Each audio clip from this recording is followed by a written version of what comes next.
Shloka reading planning. So today 17.5. First and foremost, today's Gopashtami. And आज के दिन आपको मालूम है आज के दिन क्या हुआ था और क्या लीला हुई थी? क्या कोई जानता है? Anybody wants to say anything कि आज गोपाष्टमी है तो आज क्या हुआ? जी माता जी।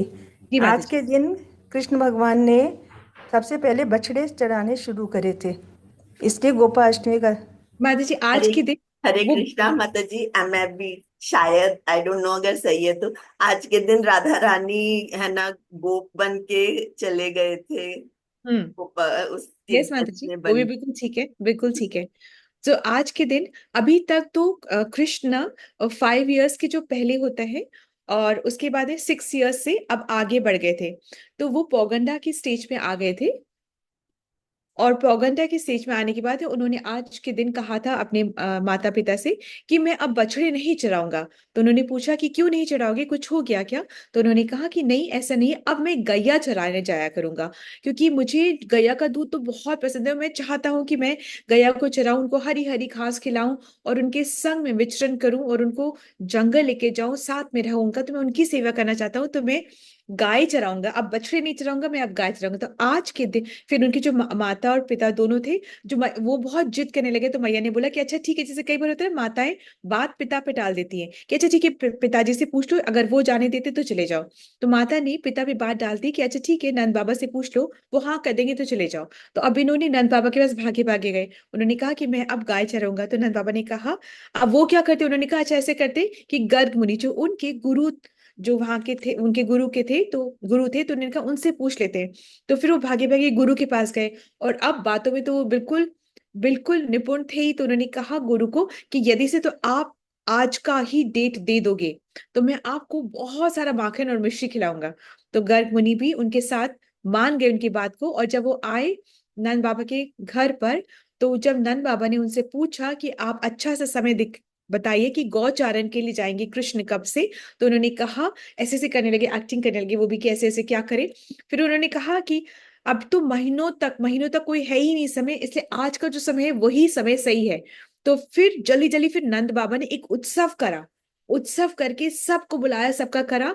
और क्योंकि एक नई स्टेज आ रही थी, तो उन्होंने बहुत सुंदर सा उत्सव करा। कृष्ण ने भी अपने सारे गोप सखाओं को बुलाया। माता यशोदा ने अपने कृष्ण को और गोप सखाओं को तैयार करा।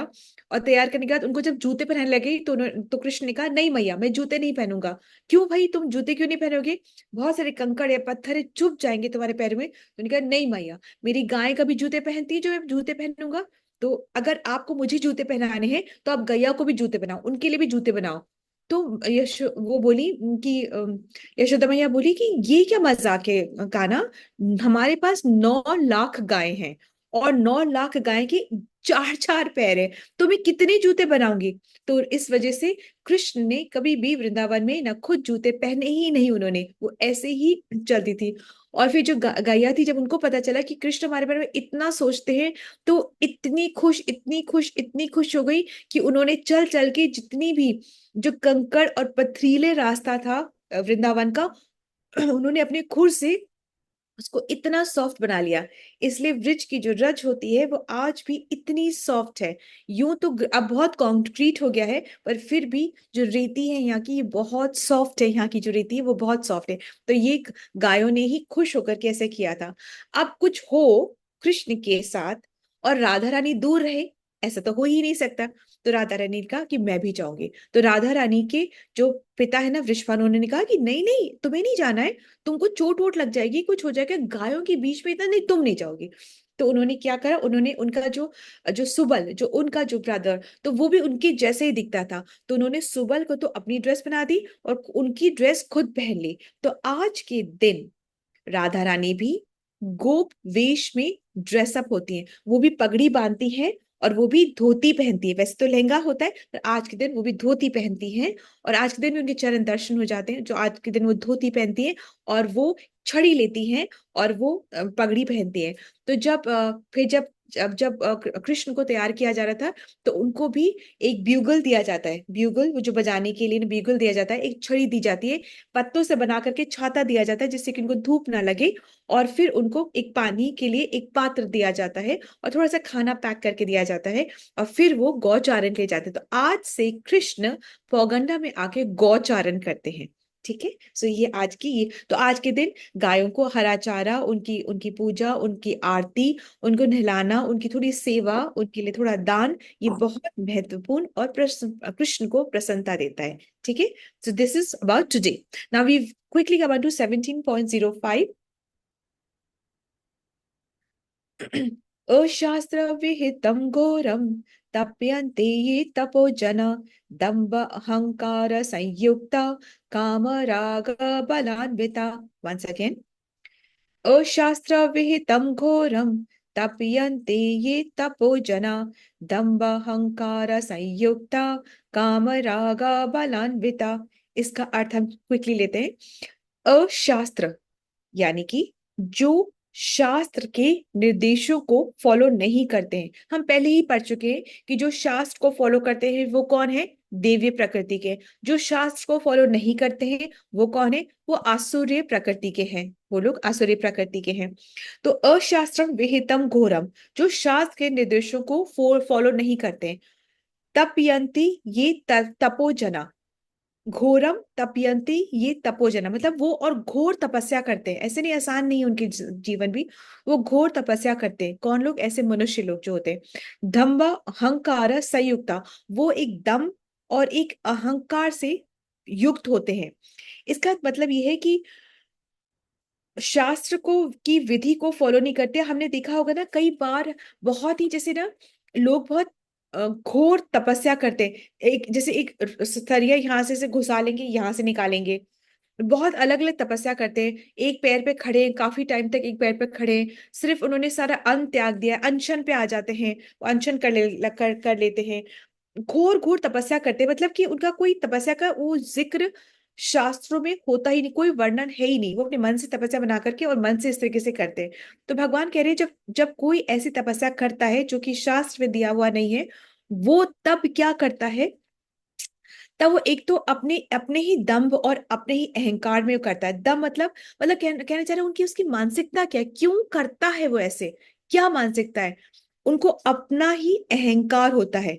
ठीक है, वो बताना चाहते हैं कि मैं धार्मिक हूं, एक एक प्रोपेगेंडा होता है वो उनका, उनकी उनकी बातें लोग करते हैं कि देखो वो कितनी तप कर रहा है, कितना।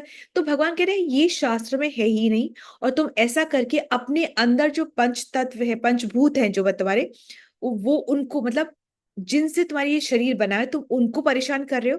जो तुमको देख रहा है तुम उसको परेशान कर रहे हो, और जो तुम्हारे अंदर जो परमात्मा, जो मैं तुम्हारे अंदर परमात्मा के रूप में बैठा हूं, तुम उसको भी परेशान कर रहे हो। क्या हम बता सकते हैं कि कैसे भगवान को हम परेशान कैसे करें इस तरीके से करके, हम कैसे परमात्मा को परेशान करें इस तरीके से करके। क्योंकि जैसे जब पेरेंट्स होते हैं, वो अपने बच्चे को कुछ बोलते हैं कि ऐसा करना चाहिए, और वो बच्चा वैसा नहीं करता, तो पेरेंट्स को ठीक पता है कि यदि से तो मेरी बात मानेगा तो उसका कल्याण होगा, और यदि से तो वो बात को नहीं मानेगा तो उसका फॉल होगा। उसके फॉल के बारे में सोच के पेरेंट्स को दुख होता है ना, कि अब इसका देखो, अब इसकी दुर्गति होगी, और ये दुर्गति सोच करके उनको दुख होता है। ठीक इसी प्रकार परमात्मा जो है, वो अंदर जो बैठे हैं, उनको ठीक पता है कि शास्त्रों को न फॉलो करके इसकी दुर्गति होगी, और उस दुर्गति को सोच के उनको दुख होता है। इस तरीके से भगवान कह रहे हैं, तुम अपने पंचभूतों को, जिससे तुम्हारा शरीर बना, उसको भी कष्ट दे रहे हो, तुम देखने वाले को भी कष्ट दे रहे हो, और तुम अपने अंदर बैठे परमात्मा स्वरूप जो है उसको भी तुम कष्ट दे रहे हो। Is that okay? सो अब हम एक बार देख लेते हैं कि दंभ अहंकार संयुक्त, मतलब दंभ और अहंकार से युक्त होकर काम राग बलान्विता, मतलब उनके पास एक अलग तरीके का बल होता है। ये बल कौन दे रहा है? माता पिता देख रहे हैं कि बच्चा उनकी बात ना मान करके कुछ दूसरी ही बात कर रहा है, पर फिर भी वो प्यार इतना है कि वो फिर भी उसके लिए अच्छा ही विश करते हैं कि जिसमें तुम्हें खुशी मिले तुम वो कर लो। ऐसे नहीं, बुरा नहीं सोचते माता पिता। इस तरीके से भगवान भी देखते हैं कि तुम्हारे को कुछ अलग ही करने का मन है, तो उसको करने के लिए बल देते हैं कि तुम खुश हो लो उसमें भी। तो उसमें बल, वो बल भगवान ही उनको बल भी देते हैं, ठीक है। फिर क्या है, उनका ना एक अलग सी कामना और अलग सा राग उनके अंदर होता है, एक अलग सी अटैचमेंट होती है।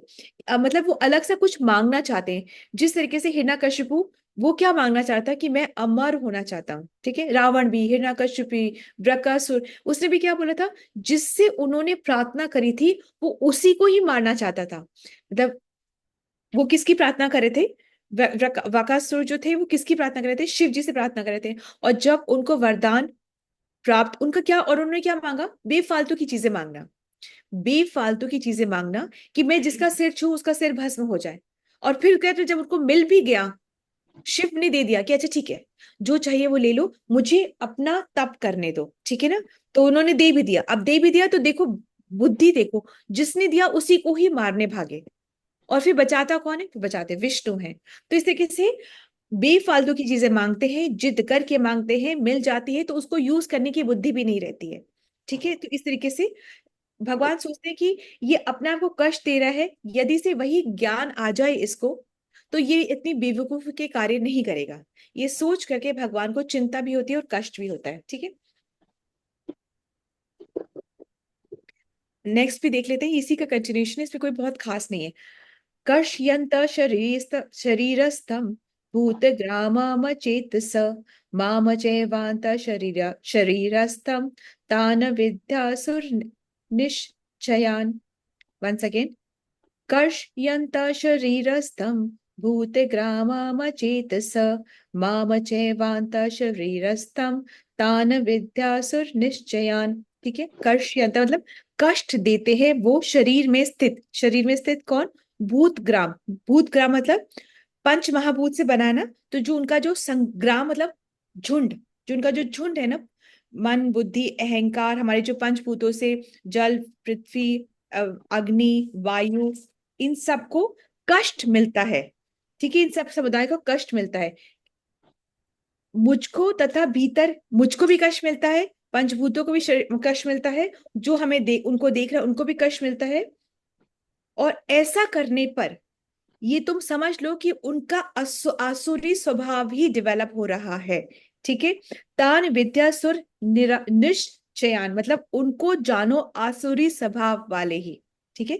शरीर में अंतकरण में स्थित मुझ परमात्मा, सॉरी, जो मनुष्य शास्त्र विद्या से रहित मन माने ढंग से घोर तप कर तपते हैं, तप करके ऐसे जो तपते हैं तपाते हैं, वे दंभ, कामना, उनको कोई इच्छा होती है तभी वो कर रहे, कामना आसक्ति और अभिमान से युक्त होते हैं। ये शरीर में स्थित भूत समुदाय, भूत मतलब पंचभूत, जो पंच महाभूत जिससे हमारा शरीर बना है, भूत समुदाय अर्थात पंच तत्वों को शरीर में अंतकरण में स्थित मुझ परमात्मा को भी कष्ट पहुंचाते हैं। ऐसे अज्ञानी, बहुत अच्छी बात नहीं है, कोई बहुत मतलब इंटेलेक्चुअल बातें नहीं है ये सब।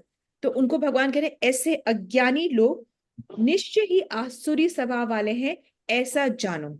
ऐसा भगवान ने ऐसा कह रहे हैं, ठीक है। So Hare Krishna, this understanding from today's shloka, and please continue with the rest of the services, and I will join tomorrow. Hare Krishna.